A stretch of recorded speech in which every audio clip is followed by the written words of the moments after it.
Yama adofone ahwefo nyina kwa ba de ba Fache TV so. Sadia muguso na mo hwe video no nyame onhia mu nyina. Enden so nyame adom ye hia mu a ye ba besua ade kakra e wo trosem no mu. Na yetumi ate ne ma bi ase. Sebe ya me no so ebeboa ye na afi nyame so mu no yetumi akoye nim. Enden so nyame adom ye saka opanyi ba ko e wo nchen ha. Mr. Maso Senya ono nso obeboa yen ama na yadesua no yetumi asua osofo nso da bia aha one ye dwumedie no won saka ya video wa Fache TV na afi wa subscribe na afi wa share uko YouTube nso a ye page no Fache TV nioma bebre ne de gu akwa mu a ye de bremo se yenso ye betumi asom ya hwefo ne ya fe ye tifo ye da ma se mo hwe videos eniti meko Mr. Maso nchen na wabompa yetiawa na afi ya hye dwumadie no ase medase amcho yamompai yeda wase adi na asomfo se ene enso am yakwanya se ye meye wase mu pese mu ye se osama hon kronkron no emekan ho na nsem a ye be pese mu nyina ntiminya antiase kankan mo hwe nyina ntiminya antiase na yentimi famba bra sade wasamosi eni ade ayesre wanbri yeda wase suwatie wodoba yesudinti amen amen yo yebesan ama mwakwa babio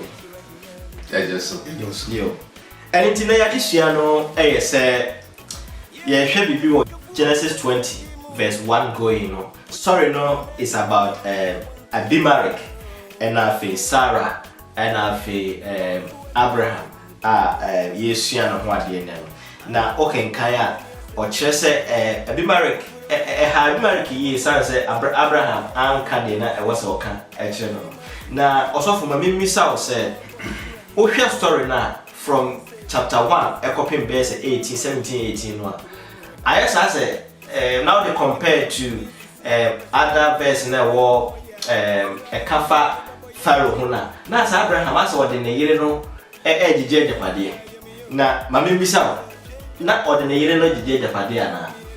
Okay, me that's so with some question way topic controversial study by yes but nyame ba me entiase on say nyankopon say Abraham fie ko mission nyankopon anka the Pacific kwanya befa so a Bishra Abraham. Okay. Ena kona all so ohun se ne yere sela na ho ye fe. Okay. Enti se Sarah ye dru ho na me ka se me yere no a o me kume. Nti ye kwei be bibia be dru bia ka se wo ye menua ba. Ena Sarah so accept ye. Ena o mtu ana mo kodru Abimelech o se ne o bisame no. Tom dru ho no and also can say, oh, you need aba. Now be married by far no, said Cobawan. In the Yanko Pong, a catch there, I mean, say, man found son, okay, or Abraham. And now I've been by the court to Yanko Pong said, I wouldn't say that my dream of fine, Bonnie be any mission. Then I say, yes, Bonnie be a new tuna, man cool. And in fact, Obano, money cool. Okay. Enti in actual sense no there na Abraham wa plan say oba no ho fe there obedi di no. Oh okay. Osofo. Madam say o nchire mu. Bisa ba so ma me bisa o say dia osofo asi a chire mu no. Na me bisa o say Abraham ofoso Sarah say on ka say oyeni nua na say wan foso no. So kind verse 13 mo. Tabi midasi Minia. One for no. Okay. She said, na one in the one tiasie. Okay. Sabaya or share or hinna or calling general. Na a groom ho a okay. Say, one man planning and said, or any bar. And sha Abraham Benyaho. Abraham Benyaho. Okay. Umbekunu. Na mo afọ ba no eni ti na okan ya oba no epene so ma no ampa so okan eye na esa wan forso no one ne kasa ma ne kasa ma ne agitum because na o ma no amukomu na o ma mu yi mu yi okay se o ma basa ye wu okay na Abraham hwe ne ho no a oba no ye fe ahwe ya no mokun okay no ma for ban enu nti okae no oba no so enya ntiase e ma okay yo Mr. Basso beda wase e wo nchimu ozofo wo bibia de beka eno ho ana yeah the kind of for some say for some inipa menu ni aware se otoma se me yere sera me do se de be ya ye nyia betumi atransa abo brand kan se ya kai different o se nia obetumi dia ya mado ye ne se be bi ebedu bia ka se me nua ba no for some I say ya ko say instruction bi sa o se no enye option because they don't see car no na be ye din se sa be ka se dey sure and that was all the baby come person me di e ka ho se o hwa ba bi mu a o ka kire Sarah se menen enya mami baako na papa baako eno o hwa eno no so ka ho bi na ma Sarah e de e prince man okay yeda wase Mr. Basso ozofo be pa chao mami misao question we say Abraham o twatro ana say when twatro esa say e ade ase ayenti ni wa show kakra okay ebi se na e tro na e tro konkon ebi se when twatro e dozo mo chire wo na enti ase okay Abraham o twatro ni chire mu ni okay okay Genesis chapter 20 verse 10 Abel o say na ewom se woye ne nua na jaba but onye ne namba nti no ye ne nua aho ne ne kre okay but aside that nti no san so eye ne yere enti Nyankopon wanfa Abraham se Abraham Sarah ye wunua nyame fa se Abraham o yere ene Sarah enti no se ko ka se oye me yere nti o ka se ne nua de aho no dintro yeah ozofo bedo ase e won chemu so ngo em say adusua we ana ya adusua me fa se mu nchemu no aye entiase ne yetina kakra e na me misa o sa question we say Abraham twatra adan na Abraham atwatro na Onyankopon sama Abimelech na busua mu nyina omoyefunu mu etoy because sa Abraham atwatro na fa so difo and then can ye ebia Abimelech fought because Abraham can okra and Abimelech omfa Sarah so can so ye nira nko omfa adan na Abraham no akutwa no to na nyame kopa na Abimelech wo de enti amane ba nsan se o hwa Bible no kire se onu Nyankopon odumi a obi ntimi hira na o hira so obi ntimi nye enumi okay before say Abraham Nyankopon to ne nsa afrem oka kire ne se obehira no okay do obedumi Abraham onu nyame no bedumi no obehira no onto behira no se Nyankopon enum asam nye ntrunti na de waka bia se eya hu nti enunti na ma ne ba sa opani me dawase ne onchire mo so fuma menyina sa question we sumi sa se enyame oye fe because Abraham akotwato Abimelech abimu eye fine na nyame sa punish Abimelech no entiase ni ai oye fe ena nyame no ye ntina se kopem bra o be serious ne ko do he bisa no some questions oye fe on say Robert has said nia oni owifo charge no otidua bon kan so won ka makowie sika munim na bia to aduane am wadi Bible say abodua kessel menyam no na enti Abraham no say ne elder kan na nyame wa hira oni ne yere Sarah enti na obia nsese obitum de ne nsa eka nsa abusua no okay enti nyame no wa hira no ena esunsun asoro kaka Abimelech nti ono kra no se na osre Nyankopon o se baro nu se na dwembone biara eni mitrimo na nyame ka se yes na menim sa nti na menko enti o twantro but ntro no nyame enna nso se ade na Abraham wan ka no kwenti me panisho okay nyame e silence ewo ntro na nyame hona mentias yo so se nyame e silence dia ena wo de mamimisa wo se kura nka ho se etisa dia let's say a situation bi mu a ya Christopher you betu twatro e dey atete yo all right ubisa bibisa okay because according to said your work Abraham twatro okay but nyame sister na ne tro na wo twa me de me hu ye but bi marek ya oye na bi se nka Sarah Abraham nua dia nka obeware no ono na nyame ko punish. All right. Also nyame ka sebra commissioner or with empty handed no crappy. Na nyame so fa ni paso no hire ni pa. Enti Abimelech no shika. Enti twa ne twa se Abraham copy ho. Na inshira no ebi eka de oba no ko fa no sa na ajapade no so onye bi ko. So enti na ma no ekofa ho. Enti Abimelech no na fon so ye na wan fon so. Dabi me bisa se Abraham twatro nyame amfi obodani go so ebi nyame kwa sai sa ho ko punish Abimelech dia. Na ye Christopher ye true situation bi mu a ye betima twatro na. Okay.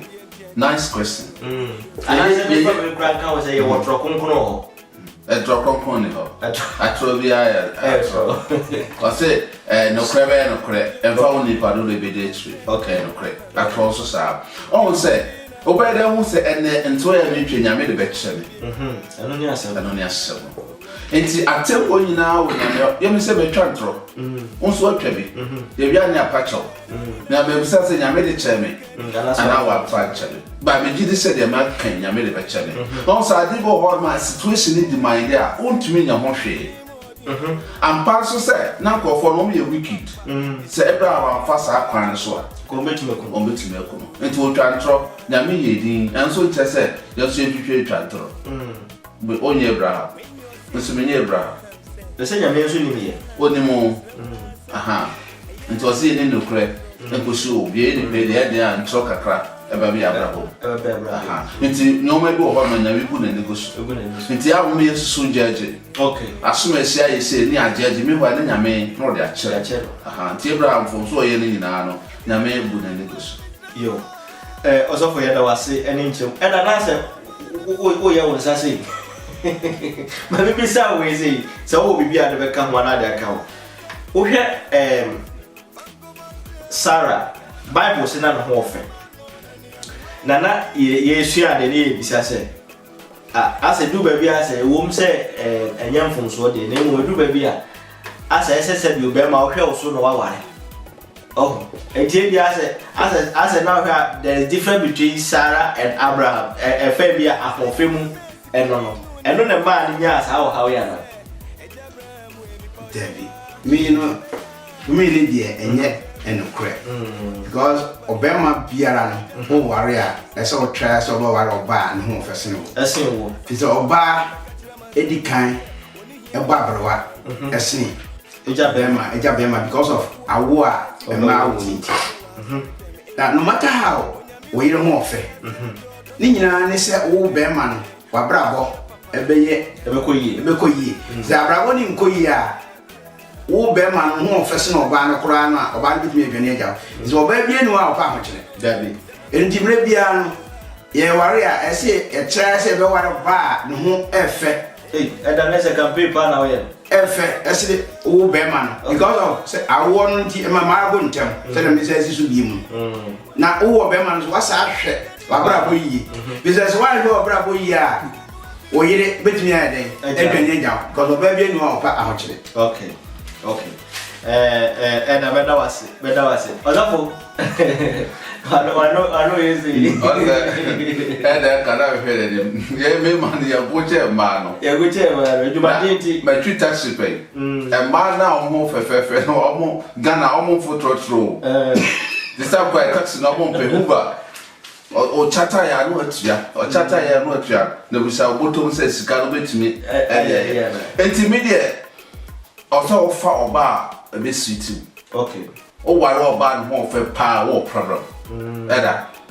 Men ka say ma ho fe no mo ye o. David. O ware oba no ho fe access ho Abraham ankasa no oji to mu say na mo we de nya na ho ayi no. Enti so ware oba no ho fe chew bebre a o kopa aso de kra o be nya problem. O be twe kra na me hu say na o phone no ring. Brian no down no say.